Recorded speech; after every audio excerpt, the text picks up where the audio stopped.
30 days mini ব্লগে আজকে হলো ডে 17।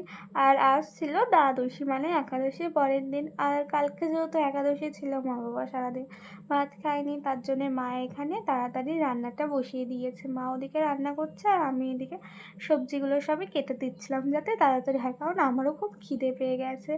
তো ভাবলাম অনেক দিনই স্কিন কেয়ার করা হয়নি, তার জন্য এখানে একটা স্কিন কেয়ারের প্যাক লাগাচ্ছিলাম মুখে। এর ভিতরে ছিল দই, মধু আর একটু গোলাপ জল, অ্যালোভেরা আর একটু দিয়েছিলাম হালকা হলুদ, কাঁচা হলুদই দিয়েছিলাম আমাদের বাড়িতে লাগানো।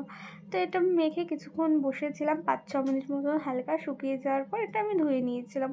চালের গুঁড়ো ছিল না বলে এইভাবেই দিয়েছি। তারপর আমার স্নান করা হয়ে গেছিলো, ভাবলাম তাহলে আমি পুজোটা দিয়েই নিই। তারপর এখানে ফার্স্টে মহাদেবকে আমি স্নান করিয়ে নিয়েছিলাম।